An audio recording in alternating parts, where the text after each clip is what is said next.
सारे के सारे 47 विधायकों ने बिल्कुल करतल ध्वनि से श्री पुष्कर धामी का समर्थन किया। सभी विधायकों ने एक राय में एक मुश्त ये कहा कि हमने धामी जी के नेतृत्व में चुनाव लड़ा। एक जो मिथ था कि उत्तराखंड के अंदर सरकारें रिपीट नहीं करती, उस मिथ को हमने तोड़ा। चुनाव लड़ा गया और 47 सीटों में विजय हुई, तो उनका हक बनता था। धामी जी के नाम पर जो हामी भरी है, इसके लिए मैं राष्ट्र नेतृत्व को तहे दिल से धन्यवाद करता हूँ। सर्वसम्मति से और सबने माननीय पुष्कर सिंह धामी जी का नाम प्रपोज किया है, जिसमें सभी लोगों ने उनका अनुमोदन और समर्थन किया है। पुष्कर सिंह धामी जी को पुनः मुख्यमंत्री बनाया गया है, इसके लिए मैं अपनी हाईकमान का बहुत धन्यवाद करती हूँ। मुझे विश्वास है कि ये जो 5 साल उनको और मिले हैं, इस 5 सालों में बहुत और बेहतर प्रदर्शन वो करेंगे। 6 महीने में जो हर आदमी कहता था कि 15 से 20 सीटें आ रही हैं, ऐसा करिश्माई युवा आया, उन्हें 47 सीटों में पहुंचाया। क्यों? उन पे लोगों की बहुत बड़ी आशा है और लोगों को बहुत बड़ा, और आज लोगों के अंदर बहुत उमंग है और बहुत लोग खुशी से जो है झूम रहे हैं। और सारे विधायकों का एक मत था कि धामी जी को जो है मुख्यमंत्री होना चाहिए। प्रधानमंत्री मोदी जी के जिस प्रकार का विकास के कार्य चौमुखी विकास किया, उनको पुष्कर धामी ने पूरी तरह से नीचे तक पहुंचाने का काम किया है, और जिसके कारण कि आज इतना बहुमत हमको मिला है।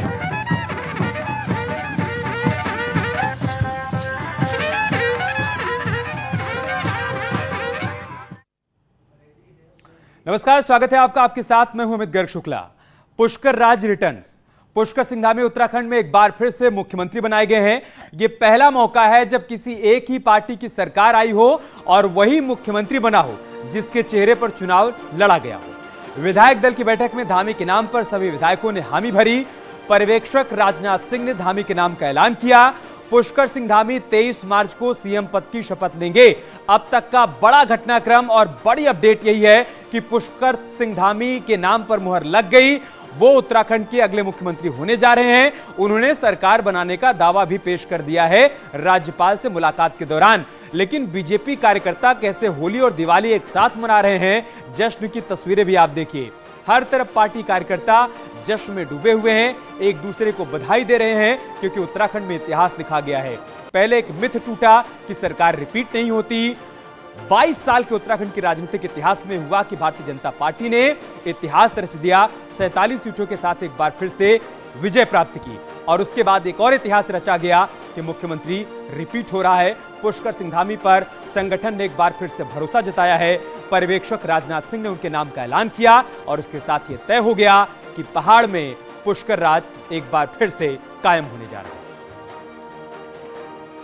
पुष्कर धामी को अपनी तरफ से बधाई देता हूं, और मुझे पूरा विश्वास है कि इनके नेतृत्व में उत्तराखंड तेजी का जो है भार था, पूरे प्रदेश की जिम्मेदारी थी, और उस जिम्मेदारी को उन्होंने बहुत ही पूरी जिम्मेदारियों से निभाया।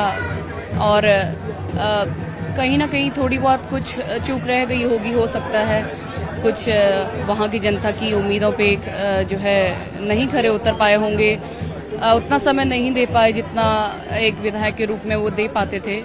लेकिन फिर भी बहुत उन्होंने काम किया था वहाँ पे, अपनी खटीमा क्षेत्र में, अपनी विधानसभा में। और वहाँ पे लगातार मैं भी, जब से धामी जी मुख्यमंत्री बने तब से मैं लगातार वहीं खटीमा की जनता की समस्याएं सुनती थी, उन समस्याओं को जो है माननीय मुख्यमंत्री जी के समक्ष रखती थी। लेकिन उत्तराखंड की जनता ने देखा है कि उन्होंने कितनी मेहनत की है, केंद्रीय नेतृत्व ने देखा है और फिर से विश्वास जताया है। मैं बहुत बहुत धन्यवाद करूँगा। विधायक सीट छोड़ने के लिए उनके लिए तैयार हैं, और आप तो पूरे चुनाव कैंपेन में उनके साथ ही, तो किस तरीके से देखते हैं, क्या लगता है अब अगला पड़ाव क्या? अब आगे देखिए, जो भी केंद्रीय नेतृत्व तय करेंगे, और जो है जनता का स्नेह है, सभी जनप्रतिनिधियों का स्नेह है, और आगे जो सही होगा वो करेंगे। एक सवाल मेरा और है मैम, क्योंकि आप कंधे से कंधा मिलाकर खड़े रहती है, तो किस तरीके से सामंजस्य बैठा पाती है, क्योंकि इस टाइम बहुत हेक्टिक शेड्यूल रहा होगा? देखिए, अब जितना मुझसे हो सकता था उतना मैंने जो है किया, और एक पत्नी होने के नाते साथ में मैं एक समाज सेविका भी हूँ कह सकते हैं, क्योंकि मैं हमेशा ही जनता के बीच में रही, उनके साथ में, उनके दुख में सुख में खड़ी रही। और आगे जो भी होगा और धामी जी अपनी जिम्मेदारियों से कार्य करेंगे, उससे ऊपर उठ करके काम करेंगे। सवाल है मेरा, मैम कार्यकर्ताओं को क्या कुछ कहना चाहेंगे, इतना समर्थन इतना प्यार जो दे रहे हैं चुनाव हारने के बाद? मैं सभी कार्यकर्ताओं का धन्यवाद करती हूँ जिन्होंने बहुत ही मेहनत करी, पूरे उत्तराखंड में जो है अंतिम छोर में खड़े हुए व्यक्ति तक सरकार की योजनाओं को पहुंचाने का काम किया, और मैं सभी का बहुत बहुत धन्यवाद करती हूँ। बहुत बहुत शुक्रिया मैम उनसे बातचीत करने के लिए। आप सुन रहे थे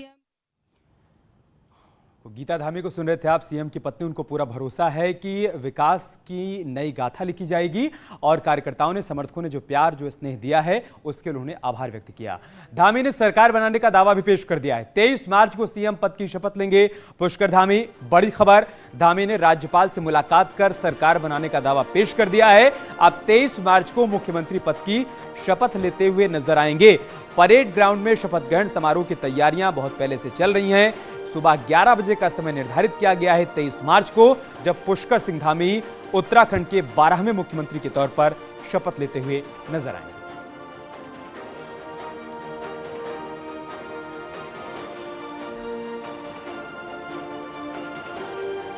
और न्यूज 18 के उत्तराखंड एडिटर अनुपम त्रिवेदी जी इस वक्त हमारे साथ जुड़ चुके हैं, साथ ही हमारे सहयोगी मेनका भी हमारे साथ जुड़ी हुई हैं।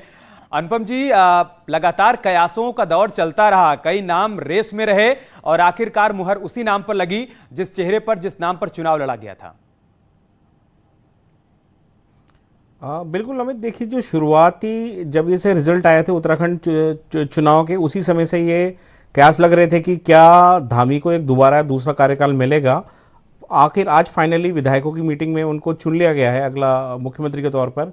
जो 3 बात उनके फेवर में गई है वो ये गई है कि चुनाव से ठीक 6 महीने पहले उनको लाया गया उत्तराखंड, और उत्तराखंड में लाने के बाद जिस तरीके से जो एक एंटी इनकम्बेंसी वाली बहुत वेव चल रही थी उस समय, ऐसा पार्टी मानती है, उसको उन्होंने काफी हद तक थामा। यहाँ एक न्यूट्रल माहौल आया, उसको प्रो इनकम्बेंसी में भी बदला।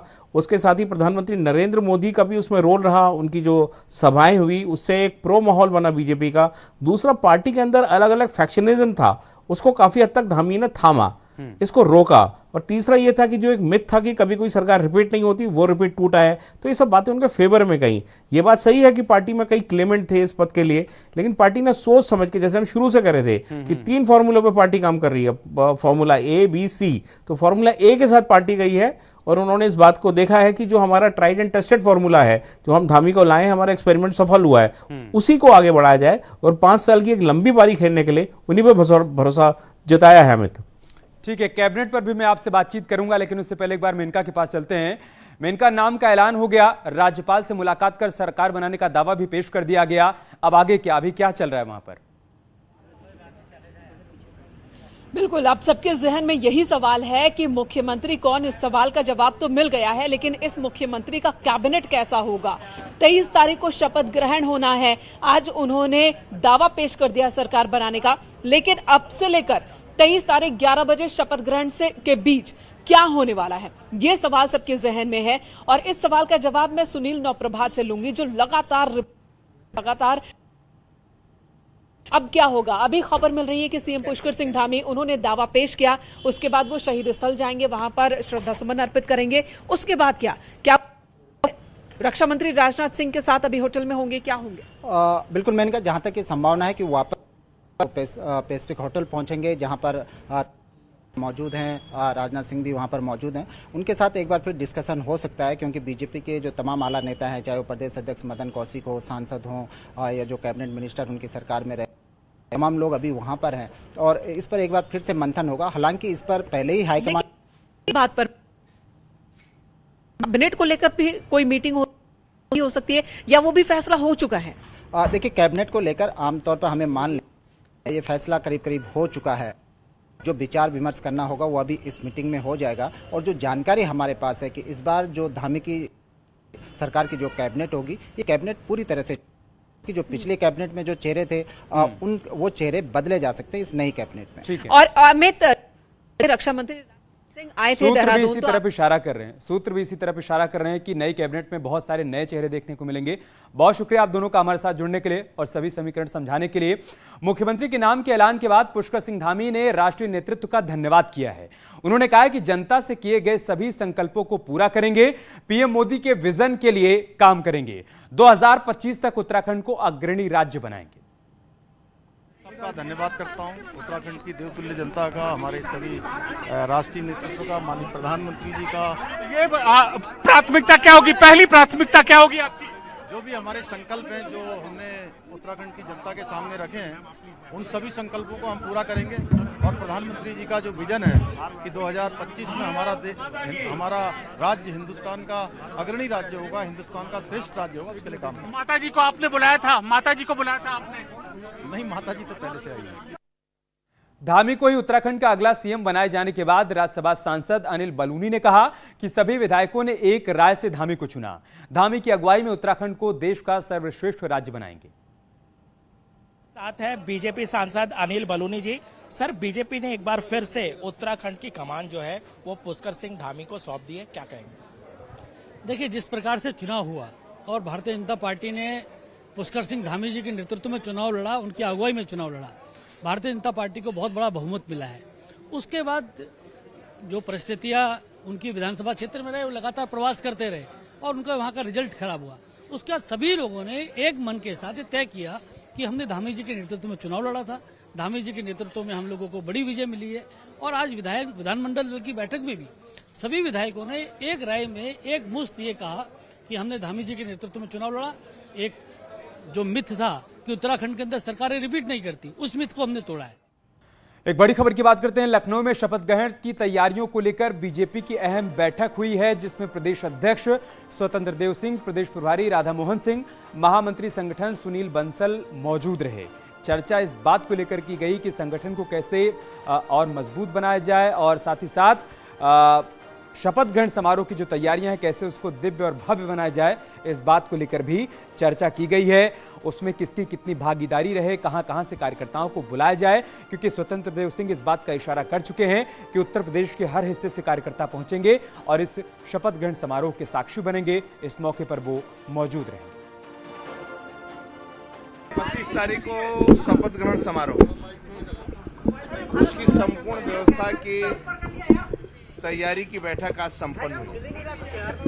सभी कार्यकर्ताओं को जिम्मेदारी, अपने प्रदेश के पदाधिकारियों को दायित्व दिया गया है। संगठन से पूरे राज्य के लोगों को आना है। राज्य के सभी मंदिरों में प्रातःकाल 25 को स्वच्छता अभियान चलाकर पूजा पाठ करना है राज्य के कल्याण के लिए। राज्य के अंदर मंच, माइक, सजावट, इस सभी की व्यवस्था हुई है, बटी है और कार्यकर्ता जो पदाधिकारियों को जिम्मेदारी मिली है वो पूरी तैयारी करेंगे। बाकी लोग उस दिन अपना शपथ लेंगे और राज्य के सभी कार्यकर्ता, पदाधिकारी उस दिन शपथ ग्रहण समारोह में शामिल होंगे। रुक रहे हैं छोटे से ब्रेक के लिए, जल्द लौटेंगे कुछ और खबरों के साथ।